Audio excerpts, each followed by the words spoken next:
Today I'm going to talk about our Philips MRX defibrillator. We have 4 of these in the operating room.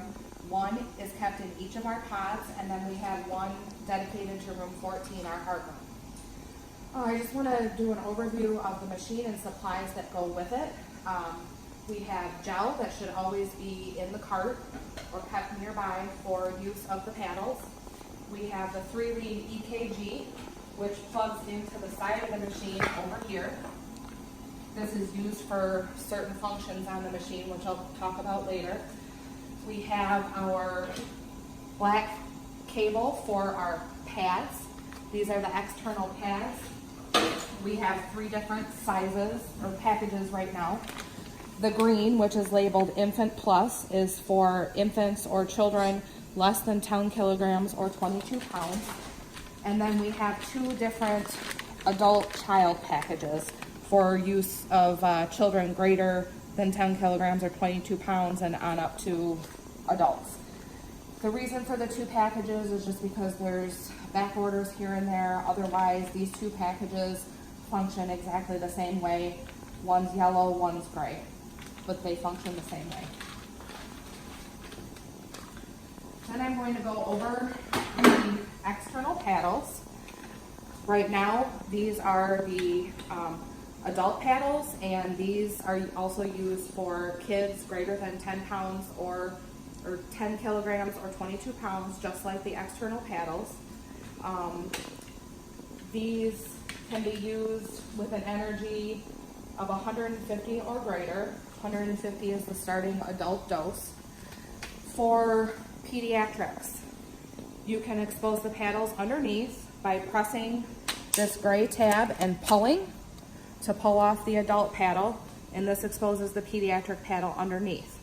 Now, the energy that you start with for these are 2 joules per kilogram for the first shot, and the second shot 4 joules per kilogram. We have these PALS cardiac algorithms that we are going to be putting in the trauma cart and also in room 1, which is going to become our dedicated pediatric room. Now I will go over how the machine functions. So your external paddles, if you're going to be using those, you want to make sure that those are hooked into the machine. If you have pads on the patient, you want to make sure the pad cable is hooked into the machine. And you just toggle the green button clockwise and pull. And then to put it in, you just push it and listen for the click. Now, when you go to turn the machine on,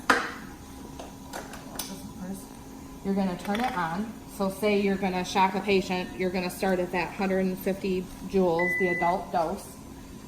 You're going to put the gel on the patient's chest. You're going to take the paddles out.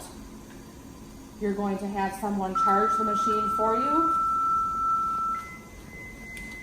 And then you're going to depress your 2 orange buttons as you're holding constant pressure on the patient with these. If for some reason the patient breaks their rhythm and you want to disarm this, there's a button down here that says disarm. You push it and you will discharge the paddles.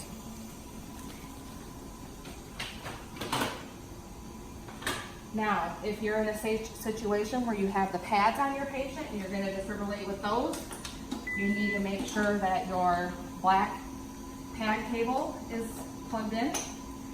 You're going to charge at that same adult dose. You'd go ahead and charge. And now this time the button is going to blink at you, this orange button, so you have to make sure that you press this when you're ready to shock the patient with those pads on. Now, there are a couple other functions that this machine will do.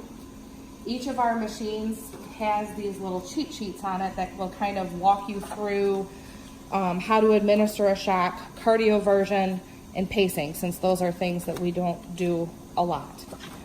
For cardioversion, you need to remember you would have your pads on. You're going to select the energy dose that the physician wants. They will tell you what they want to start at, so you dial it to that level. You want to make sure that you turn your sync button on, and you will see white dots appear that's going to basically tell the machine when it's appropriate to shock.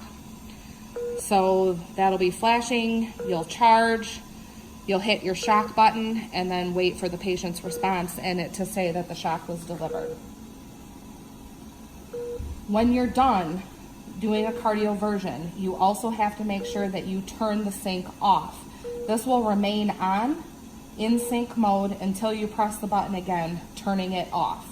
So you need to make sure that if you do a cardioversion, then your patient starts fibrillating or whatever, and you need to go back into manual defibrillation mode, you need to turn off the sync button, otherwise, excuse me, the machine won't do what you need it to do.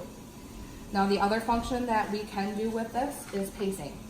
With the pacer function on this machine, you need to make sure that two things are in place on the patients if you want to pace. You need your external pads on, and you also need this 3-lead EKG on the patient that connects to the machine on the side over here. Once those two things are on, you dial your knob to the pacer mode. It'll switch over. Your rate is automatically going to default to 70. To change that, you press the pacer rate button and you toggle up and down to get your desired rate that the physician wants. To enter that in, you hit the check mark and then you hit the start pacing button and it'll start pacing the patient. That's a brief overview of the supplies and functions of our Philips MRX defibrillators that we have in the OR. Thank you for listening.